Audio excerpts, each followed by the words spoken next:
আসসালামু আলাইকুম প্রিয় শিক্ষার্থী, আজকে special use of some words and phrases এর ডে 8। আশা করছি তোমরা পূর্বে ডে 1 থেকে ডে 7 পর্যন্ত ক্লাসগুলো খুব ভালোভাবে সিরিয়ালি কমপ্লিট করেছো।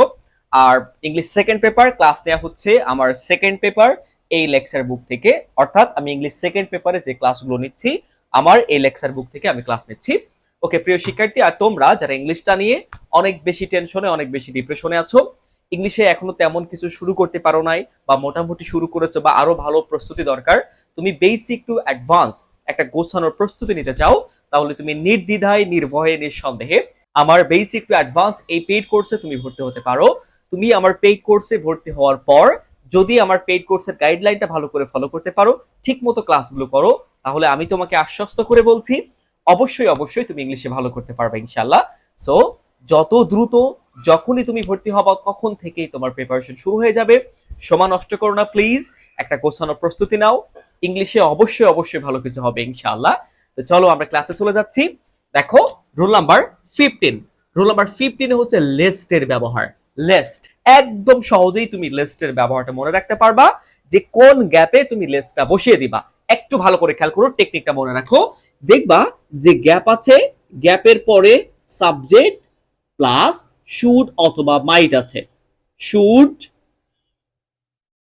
শুড অথবা মাইট, শুড অথবা মাইট প্লাস ভার্বের বেস ফর্ম। তাহলে দেখবা যেই গ্যাপের পরে সাবজেক্ট আছে এবং সাবজেক্টের পরে শুড অথবা মাইট আছে এবং তারপরে ভার্বের বেস ফর্ম আছে, এইখানে তুমি বসিয়ে দিবা লিস্ট। একদম সহজে লিস্টটা বসিয়ে দিবা, তোমার উত্তর হয়ে যাবে ইনশাআল্লাহ। আচ্ছা চলো একটু খেয়াল করে দেখি আমরা। লিস্ট অর্থ কি দেখো, যাতে না বা এই ভয়ে যে। সাধারণত কোনো ভয়, বিপদ বা ক্ষতির আশঙ্কা বোঝাতে লিস্ট ব্যবহৃত হয়। লিস্ট শব্দটি না বোধক অর্থ প্রকাশ করে, তাই লিস্ট এর পরে কখনোই নো বা নট বসে না। আচ্ছা আমরা নোটটা খেয়াল করে দেখি। শূন্য স্থানের পরে সাবজেক্ট প্লাস শুড অথবা মাইট, যেটা আমি একটু আগে বললাম যে সাবজেক্ট সাবজেক্ট শুড অথবা মাইট প্লাস ভার্ব অন, মানে ভার্বের বেস ফর্ম প্লাস এক্সটেনশন থাকলে আমরা এই জায়গায় কি বসিয়ে দিব, লিস্ট বসিয়ে দিব। চলো এক্সাম্পল দেখো। 306 number example, I speak English dash I should lose the job. এখানে খেয়াল করো গ্যাপের পরে সাবজেক্ট পেয়েছে আই, তারপর শুড, তারপর ভার্বের বেস ফর্ম হচ্ছে লস, তারপর এক্সটেনশন আছে, তাহলে এই জায়গাটা কি বসবে, লিস্ট বসিয়ে দিব আমরা। এখানে কি বসিয়ে দিব, লিস্ট বসিয়ে দিব। সেম ভাবে প্রত্যেকটা দেখো, walk fast dash you should miss the bus. তাহলে দেখো গ্যাপের পরে ইউ আছে সাবজেক্ট, তারপর শুড আছে, তারপর মিস হচ্ছে ভার্বের বেস ফর্ম, তাহলে এখানে কি বসবে, লিস্ট বসিয়ে দিবা। সেম ভাবে যা আছে সবগুলো একই নিয়ম হবে। গ্যাপের পরে দ্য বিয়ার হচ্ছে সাবজেক্ট, তারপর মাইট আছে, তারপর অ্যাটাক হচ্ছে ভার্বের বেস ফর্ম, তাহলে এখানে কি বসবে, লিস্ট বসে যাবে। সেম ভাবে work with honesty and sincerity dash you should suffer in the long run. গ্যাপের পরে সাবজেক্ট ইউ, তারপর শুড, তারপর সাফার হচ্ছে ভার্বের বেস ফর্ম, তাহলে এখানে কি বসবে, লিস্ট বসে যাবে। এখন দেখবো রুল নাম্বার 16 এবং রুল নাম্বার 17। তো এখানে খেয়াল করে দেখো দেয়ার কখন বসবে আর ইট কখন বসবে। আচ্ছা দেখো, ইন্ট্রোডাক্টরি দেয়ার এর নিজস্ব কোনো অর্থ নেই।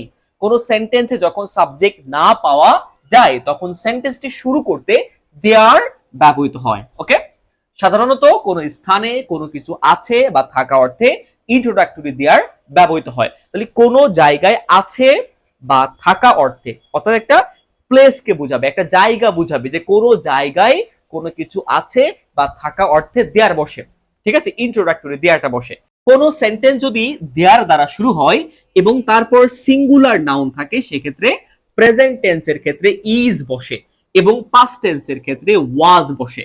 আর দেয়ারের পরে প্লুরাল নাম্বার থাকলে প্রেজেন্ট টেন্সের ক্ষেত্রে বি ভার্ব আর এবং পাস্ট টেন্সের ক্ষেত্রে ওয়্যার বসে। তাহলে প্রেজেন্ট টেন্সের ক্ষেত্রে কি বসে, ইজ অথবা আর। ওকে, আর পাস্ট টেন্সের ক্ষেত্রে বসে ওয়াজ অথবা ওয়্যার। যদি প্রেজেন্টে সিঙ্গুলার হয় তাহলে দেয়ার ইজ, আর প্রেজেন্টে প্লুরাল হলে দেয়ার আর, আর পাস্টে যদি সিঙ্গুলার হয় দেয়ার ওয়াজ, আর পাস্টে প্লুরাল হলে দেয়ার ওয়্যার। ওকে, আচ্ছা এবার আমরা এক্সাম্পল দেখি। 310 number example, dash is a hue and cry on the road, something must have happened.